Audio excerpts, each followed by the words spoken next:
The day had started like any other. My hover van hummed quietly as I cruised down the neon-lit streets of Solara 7, the capital city of the Cygnian cluster. Delivering wedding orders wasn't exactly thrilling work, but it paid well enough to keep my small apartment on the orbital platform above the city. Today's delivery, however, was unlike any I had ever made. The order was for a wedding hall in the Nebular Heights, a private palace that shimmered under the glow of the twin suns. The client had been oddly specific. Bring the ceremonial crystal vials, and do not linger too long. I had parked the hover van outside the towering spires of Nebular Heights, already feeling the familiar tension of being on alien turf. Most of my clients were from the upper echelons of Cygnian society, members of alien royalty or high-ranking corporate magnates. But this particular assignment carried a certain chill, something in the transmission that had made my skin crawl despite the heat of the suns. The palace doors opened before I could even knock. A figure glided out, almost hovering above the ground. She was tall, impossibly elegant, and her skin had a pale shimmer that caught the light like moonstone. Her hair cascaded in a dark waterfall down her back, and her eyes were a deep crimson, glowing faintly in the dim lobby. I froze. I had heard legends of the vampiran species, alien vampires that thrived not just on blood, but on the life energy of their prey. Most humans avoided them, but here she was blocking my path. "Ah," she purred, her voice like velvet sliding across steel. "You must be the courier, the one who brings what I desire." I swallowed hard. "Ah, yes. I have the, ceremonial vials." I lifted the package nervously. Her lips curved into a smile, sharp and predatory. "Good. But you must understand, nothing is simply delivered here. Everything is earned." Before I could react, she reached out and grasped my hand. Her touch was cold, yet electric, sending a jolt of energy straight through my body. And then, with a strength that belied her delicate appearance, she tugged me toward the center of the grand hall. The room itself seemed alive, walls pulsing faintly, lights shifting as if in rhythm with some invisible music. "You dance with me," she said, "or you never leave." I stared at her, dumbfounded. I don't know how to." She interrupted with a low laugh that sent shivers down my spine. "Does it matter? I will guide you." And then we moved. She led. I followed, stepping onto a polished floor that reflected the twin suns' light in fractured patterns. The air vibrated with energy, and it felt as though the palace itself was watching us, holding its breath.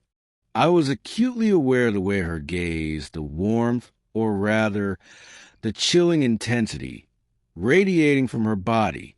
Minutes, or was it hours, passed in a dizzying blur.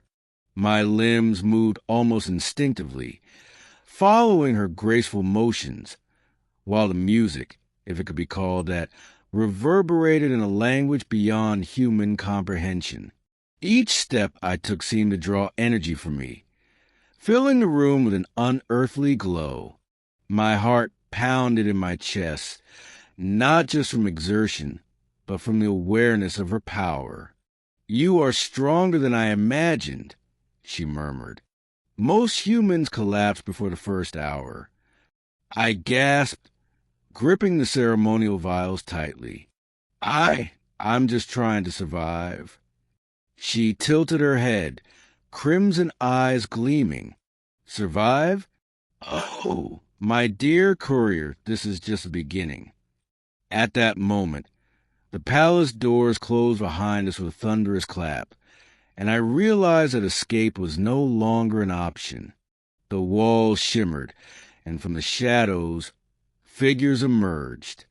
They were her attendants, vampirans all, each radiating that same chilling aura. But they bowed deeply, acknowledging her authority, and then returned to the shadows without a word. I was alone with her. Why me? I asked, my voice trembling. She paused, her face inches from mine. Because you fascinate me. Your human vitality, it calls to me. I felt a sudden pull, a magnetic force drawing me closer. She whispered something I didn't understand, words that seemed to resonate directly in my mind rather than my ears. And then, with a swift movement, she pressed her forehead against mine. The world exploded into colors and sensations I had never known. My memories, my thoughts, my very essence seemed to blur with hers. I staggered back, dizzy, but she steadied me. Relax, she said. You are not harmed, not yet. But tonight you will understand.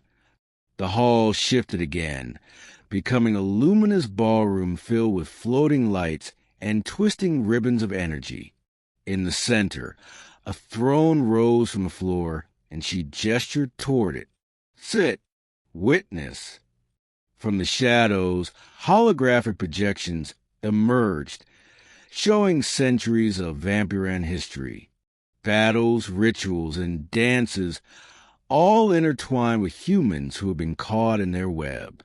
I realized with sick fascination that each human had been changed, altered, integrated into their society in ways both terrifying and exquisite. You will join them, she said softly, not as a servant, not as prey, but as a partner, if you survive the dance. The phrase sent a chill down my spine. I looked at her, searching for a hint of mercy. She smiled, exposing just a hint of elongated canines. Do not mistake my intentions. You are mine tonight, and when the dance ends, your life may change forever. Hours blurred. The dance became a trial, a test of endurance and willpower. She guided me through patterns I had never seen, moving with such precision that my human body struggled to keep up. Yet somehow, I managed, driven by the combination of fear, adrenaline, and an inexplicable curiosity. At one point, she stopped, holding me tightly. Feel it, she whispered. The rhythm of the cosmos, the heartbeat of the stars. And I did. The world seemed to collapse and expand simultaneously. I saw galaxies spinning, nebulas blooming, and ancient civilizations rising and falling. My senses had merged with hers, and I felt both small and infinite. When the dance finally ended, we collapsed to the floor, breathing heavily.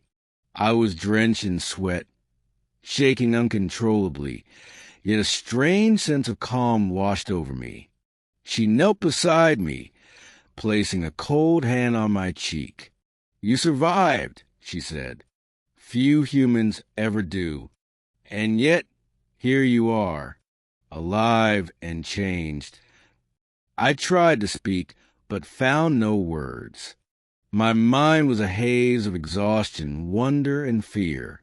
She leaned closer, her breath brushing against my ear. Tonight, you are mine, but do not worry.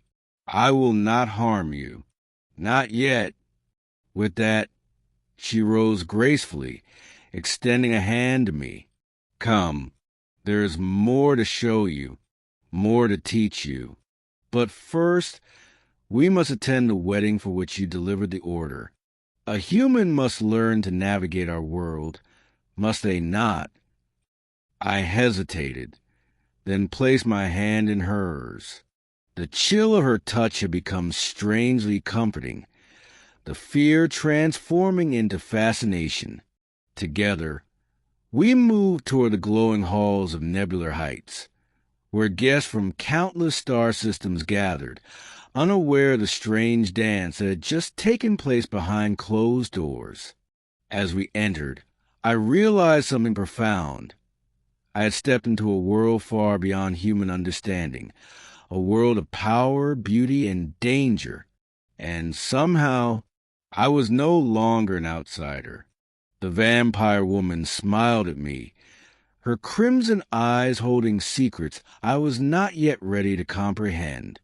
"Tonight," she whispered, "your life begins." And so it did. The wedding passed in a blur of exotic rituals and alien ceremonies. Yet I found myself tethered to her, drawn into a bond that transcended species, culture, and even time. I watched her move among the guests, her presence commanding attention, and I realized that I was not just a courier anymore. I was a participant in something extraordinary, a story that would unfold across stars and centuries. By the time the celebration ended, I had learned more about the vampirans and about myself than I could have imagined. She had shown me power, patience, and the intricate dance of dominance and submission, of giving and taking. And in the quiet aftermath, when the last guest had left and the palace doors closed once more, she led me to a secluded terrace overlooking the twin suns. "Tomorrow," she said, "the true test begins. But tonight, you have earned your place by my side." I nodded, too overwhelmed to speak. And for the first time in my life, I felt that I had stepped fully into a destiny that was not mine by choice, yet perfectly suited to me. The twin suns dipped below the horizon, casting the terrace in a kaleidoscope of colors. I looked at her, the alien vampire who had dragged me into a dance that would change my life forever. I don't know if I can keep up," I admitted. Her lips curved into a knowing smile. "You already have, and that is why you are still here." The night deepened, and I realized that the universe was far larger, far stranger, and far more beautiful than I had ever imagined. And somewhere in the shadows, the dance continued, eternal, unending, and utterly irresistible. I had come to deliver a wedding order. I had danced with an alien vampire woman, and somehow I had survived to tell the tale.